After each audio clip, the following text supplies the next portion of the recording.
roughshod over their cities and have been for decades. Why are Democrat governors angrier about federal law enforcement helping clean up their streets than they are about the fact that those streets need to be cleaned up to begin with? It shows a real sickness in the head. And I agree with the President of the United States. I think most Democrats, rank and file, nobody likes crime. Republicans don't like crime. Democrats don't like crime. Independents don't like crime. Why are Democratic governors doing everything in their power to make crime easier to do in their cities? It doesn't make an ounce of sense to me. But, Mr. President, I appreciate you being willing to help, and I hope these governors take you up on the offer, because we should clean up all of America's streets. It's the right of every American to live in safety and comfort in their community.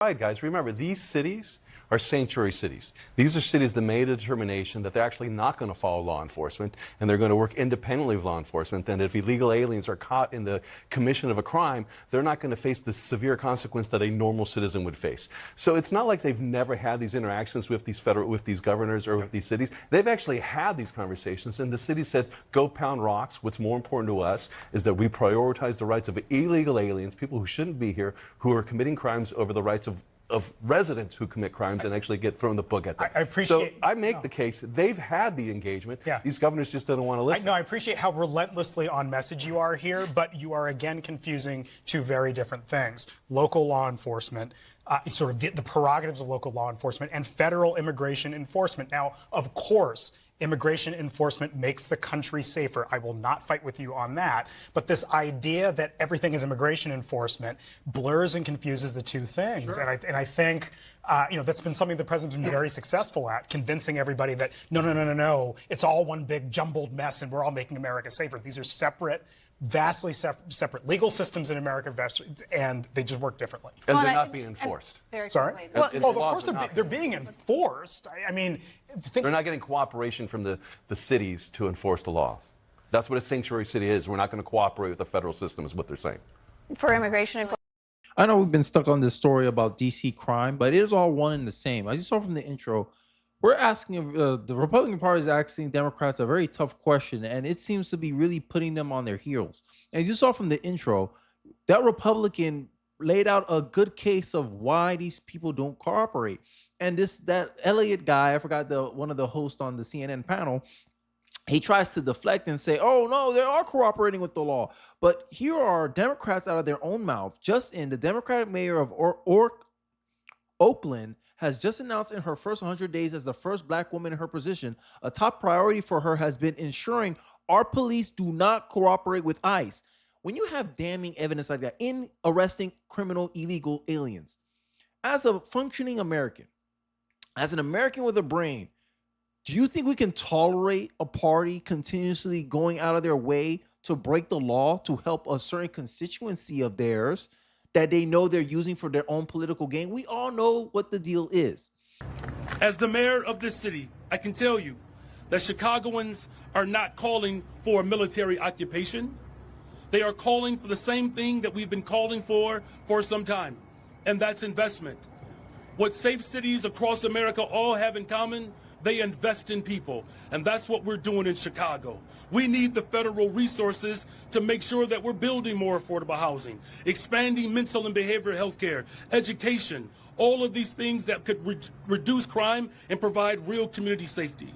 Instead of spending hundreds of millions of dollars for a publicity stunt to invoke chaos and terror, the federal government should spend that money on proven solutions to crime and violence reduction. We cannot incarcerate our way out of violence. We've already tried that, and we've ended up with the largest prison population in the world without solving the problems of crime and violence. The addiction on jails and incarceration in this country, we have moved past that. It is racist, it is immoral, it is unholy, and it is not the way to drive violence down. The Democratic brand right now has about the appeal with the American voter as the Cracker Barrel rebrand has with the American consumers. Bad, bad, bad. What are you doing? Oh, my goodness gracious. What are we talking about here in terms of big party registration changes in the key swing states? Let's look at the key 4 swing states that, in fact, do keep track of registration by party. Look, the Republican Party is in their best position at this point in the cycle since at least 2005, and all 4 of these key battleground states. We go out to the Southwest, Arizona. How about Nevada? Republicans haven't done this well since 2005. Oh, my goodness gracious, at this point in the cycle. North Carolina, I couldn't find a point at which Republicans were doing better at this point in the cycle. It's at least this century. It probably goes way back in the last century. And Pennsylvania, very similar. Republicans doing better at this point than at any point this century, at least as far as I could find. Now, what types of gains are we talking about here for the Republican Party? Well, let's compare it to this point during the first Trump administration all the way back in 2017. Look at this. The Republican Party gains in party registration compared to this point back in 2017 during the Trump first administration. In Arizona, you got a Republican gain of 3 points. Okay, how about Nevada? Up the hill we go, even though we're sticking in the Southwest, a gain of 6 points. How about, again, we come to the East Coast, North Carolina, a gain of 8 points for the Republicans. And in the Keystone State, in the Commonwealth of Pennsylvania, again, we're talking about a gain of 8 points. My goodness gracious, for Republicans, they are converting old former Democrats to their side of the ledger, as well as picking up new voters, registering new voters, and it absolutely paid off for them back in the 2024 election. Now, I don't understand why Democrats try to make this attempt to downplay crime and pretend that somehow it's manufactured. Oh, it's manufactured that crime is so high in Chicago. You see why. The Chicago mayor is out here saying that he wants to reduce crime, but he doesn't tell you how he was going to reduce crime. Is cashless bail reducing crime? Does that incentivize the system to reduce crime? Let's think about political strategies. If we evaluate politics and policies based on strategy, do you think that's a good strategy to reduce crime? Let's invest more in downtrodden areas. Look, in my honest opinion, I don't think any level of money or investment is going to change people's behavior. I think negative incentives will change people's behavior. If you put a negative incentive, hey, you commit a crime, you're going 30 years in jail, there'll be less crime of people doing that. But in another breath, if you say, hey, you commit the same crime, but we give you cashless bail, you can just get out on a bail free without having to pay any penalty or punishment for it. What are you incentivizing? Show me the incentive and I'll show you the outcome. And all I'm saying is Democratic policies, when it comes to crime, has incentivized more of it. Right? And all this pie in the sky. And one thing I asked when he said, oh, we need more investment, we need all this, where the money's going to come from? The federal government? And how the federal government gets its money? Oh, so you want to tax us more. And so for you to do what, Brandon Johnson? Put America further in debt like you just did with Chicago? Chicago almost spent it did. Chicago spent over $900 million to house illegal immigrants in their city.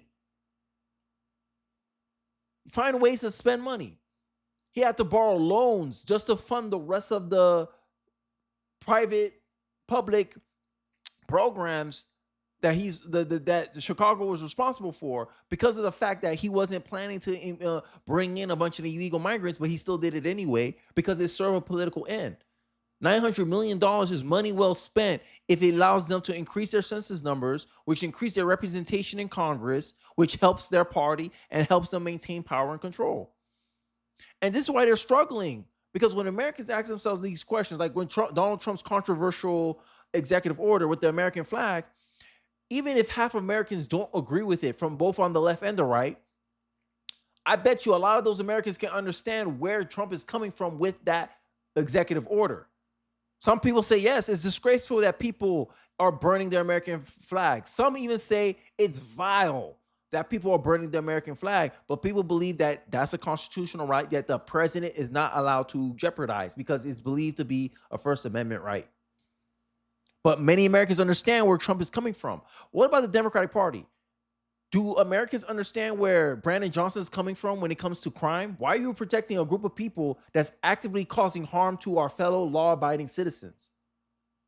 Does that make sense? Why are you defending illegal immigrants where you're giving them better treatment than you would give an American-born citizen who decides to do the same crime as an illegal? You ain't protecting him from the police. You ain't telling police, don't cooperate with FBI to get this American criminal.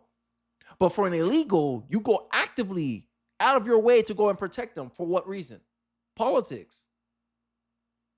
And this is the deal making that Democrats are unable to create or make But I digress. Enough of my ranting. Let's get into this debate on MSNBC with this Republican about Trump's escalation to deploy troops to U.S. cities. Let's take a look. Governor, look, you understand very clearly what it means when the National Guard comes into your state, what it means when it comes in to a community. Donald Trump essentially said today that, you know what, not only was he not happy that he wasn't being thanked for this, he suggested that there are people who want a dictator. He says, I'm not a dictator. I'm being accused of being a dictator. But some people may want someone to come in and take control. So I wonder how you see this and what the options are for governors in this case. Well, I mean, I have to tell you, I have such a different take than what we've just heard. They talk about a manufactured crisis. Have you been in Chicago?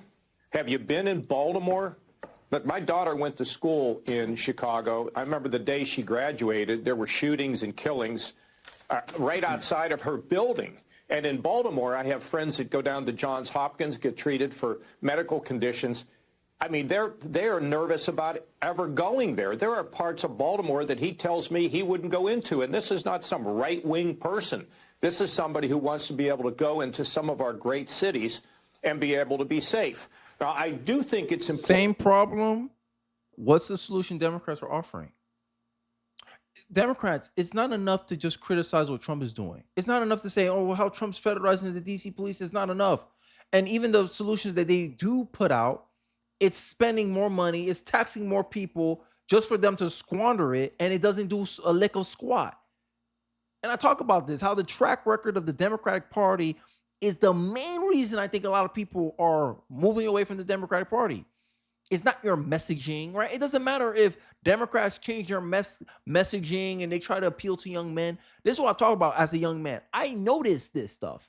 You bring in attention to Gavin Newsom, and I see all the wrong reasons, all the wrong attention that Gavin Newsom is doing. Gavin Newsom looks like an imitator, looked like a copycat, looked like a clown, looked like an actor. Oh, you want to copy Trump? What about you? Aren't you Gavin Newsom? You're Gavin Newsom. You're supposed to be your own person. What are you doing copying Trump? This is the same thing that happened to Vivek Ramaswamy. I remember this vividly, and then I'll continue with the video here. Remember when people made fun of Vivek Ramaswamy when he verbatim or he paraphrased Obama's opening speech? People started calling him bootleg Obama, right? And I'm messing around. Not bootleg Obama. That's Hakeem Jeffries. But people started saying, oh, this guy started to talk like Obama. And you saw how it hurt him initially, Vivek Ramaswamy. But Gavin Newsom thinks this is a good thing. But hey, you know, Democrats, they seem to love it. They seem to love the fact that he's resisting Trump, but a nonpartisan, an American in the middle is going to be like, you're pushing back for Trump for what reason? Is it you have a different approach? You think Donald Trump's doing things the wrong way? What's your solution to some of these problems that Donald Trump is trying to tackle? When it comes to the substance, Democrats offer nothing. And that's the biggest black eye. That's the biggest reason I believe many people are migrating away from this useless party known as the Democratic Party. But I digress. Let's continue. Important that if you're going to do this, you've got to define the mission. You've got to talk about your authority. And I think one of the earlier guest was saying that, you know, well, maybe there's narrow ways to do it. I agree with that. But that just then says that there are ways to do it. And if I had had a crisis in Cleveland, we thought we were going to have riots, or in Columbus or whatever, I would never have put, you know, the fact that, well, I'm governor, so I would want to work with other people who wanted to help me. And look, what's been happening in Chicago has been terrible. The crime rate is high. The gang problem is real. I tried to get Arnie Duncan, the former education secretary under Obama, to run for mayor. He's out there trying to work to get, you know, to deal with the gang problem. He didn't want to do it. But I think Chicago is a jewel of America. We just cannot let lawlessness and fear dominate these cities. So, yeah, I think we need to know what the mission is. I think we need to know what the authority is. I think we need to know what the length is. But the idea that these cities are somehow fine, oh, I think you're I don't just think you're anybody. whistling. I mean, listen. I heard the take your word point. manufacturing crisis. This is a manufactured crisis. No, it's not. It is a crisis.